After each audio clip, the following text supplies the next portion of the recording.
igsuon sa makausapan mga buntag kanatong tanan. Ang atong ibanghilyo nagahisgot kini bahin sa pagwali ni Ginoong Jesucristo. Ang atong pagpangalagad, ang Dios gayud mao'y atong tumong ug tuyo. Aron magkinabuhi kita nga uyon sa iyang kabubuton. Ug sa atong pagpangalagad kaniya, unsa man ang atong tuyo kaniya. Ang tuyo nato mga igsuon nga nangalagad kita kaniya tungod sa iyang gugma. Ug uban sa iyang grasya, mga panalangin sa atong kinabuhi. Kay sa atong pagsunod kaniya, malipay ang Dios kanato nga nagtuman sa iyang mga katuyuan. Aron maangko nato ang gisaad sa Dios nga mao ang mga panalangin nga gitagana sa tao nga nagtuman sa iyang balaod og nagbuhat sa kabubuton sa Dios. Unsa man ang tinuod nga panalangin sa Dios kanato? Una, ang kahayag sa adlaw nga maoy maghatag kanatog landag sa atong paglakaw panahon sa adlaw. Ang ikaduha mga igsuon, ang hangin ug ang ulan nga maoy nakapabuhing gininhawa sa tanang tao. Kini ang hangin pinakaimportante kanato. Kay kung walay hangin nga mugawas sa atong baba, wala gid kita dinhi karon. Ang ikatulo mao kini, ang kinabuhi natong tanan. Gikan sa Dios ang tanang butang. Ang makita o ang dili makita sa atong mga mata. Ang atong suportahan ang atong obispo sa tanan tumong og tuyo sa pagpalapad sa iyang gingharian sa Ginoo. Kay makapahimuot kini sa Dios og makahatag kini kanato og kadasig sa atong pagpangalagad isip mga Kristohanon. Ang atong kinabuhi mubo lamang kini. Ningon dito sa atong unang pagbasa nga bisag unsaon nato. Bisag unsa pa nato kadato. Bisag unsa pa nato kamay damhanan niini. Dili gid kita makadala sa bahandi ngadto sa langit. Magpabilin kana dinhi sa yuta. Ang muhawid niini kadto lamang ang iyang mga sumusunod niini. Mausad kana mga igsuon. Nga sa atong pagpangalagad sa Ginoo. Dili magpabilin ang atong obispo nga hangtod sa kahangturan tungod kay nag-anam nagkataas ang atong edad sa atong obispo.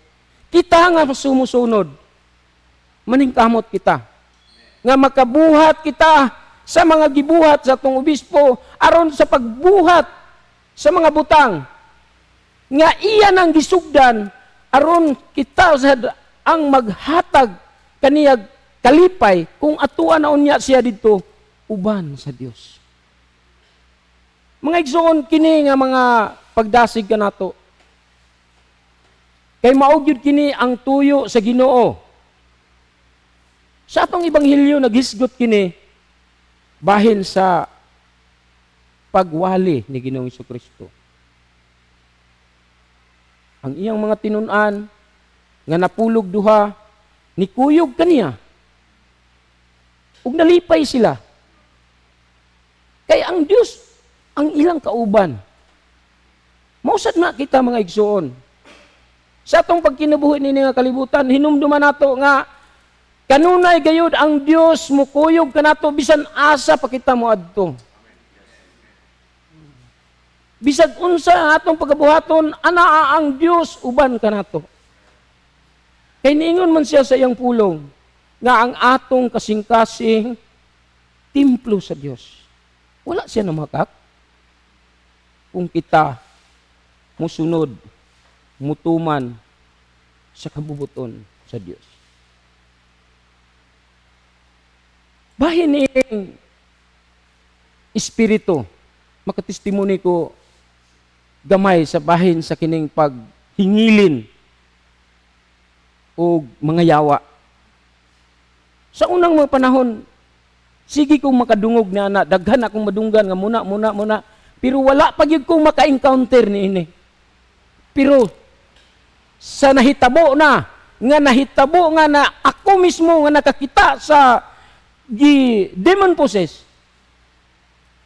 mga igsuon, maisugon kay ko nga nagatulisok sa espiritu nga pahawa niya nang lawasa tungod kay wala kay katungod, mga igsuon, tungod kay nagsalig ko sa Dios, kay ang Dios mao'y tag-iya sa atong kinabuhi. Mga igsoon, nakaingon ko sa akong kagalingon, Lord. Labi na katong bisag unsaon ginamo taon si Father, gipaningot na siya papahawa niya nang daotang espiritu. Pero dili gid mo hawa, nakaingon ko nga, Lord, makasasala man tingali mi Ginoo. Nganong dili man ginamo mahimo? Nga kung ikaw bitaw mo ingon, Lord, nga bungolong ka mang pahawa. Ikirig ang bata og muhawa din ang espiritu. Nagkuan ko sa akong kagalingon, Lord, pasaylo kami Ginoo. Nganong dili man gid ni muhawa? Nganong unsa pa gid ni nga klase sa espiritu? Pero mga igsoon, dili di ay kanang akto dayon tungod kay tao man to. Dios man to ang nag-ingon. Sa kinahanglan pag yun ay mag-ampo ta.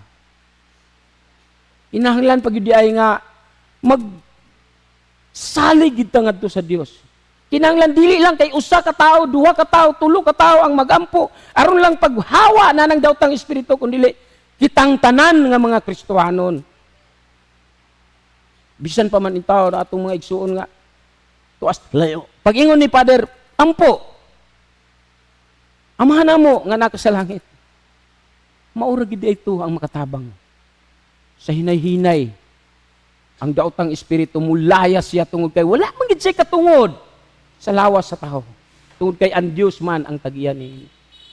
Mga igsoon, diha ko na nakapamalandong ko sa kong kalingon nga dili lang diay nga instant nga isa ka pitik. Dito na ako nasabtan. Tungod kay ang Dios man to akong gibasihan. Tao ra man dita. Muna mga igsoon, sa atong pagkabuhi niini nga kalibutan, hinumduman nato. Kung unsa man ang mga pagsubok nga moabot sa atong kinabuhi, andam kita nga muul ngadto sa Dios kay siya andam sad sa pagtabang sa tao nga gusto muduol sa Dios kay kana kabubuton gyud sa Dios. Muni mga igsoon,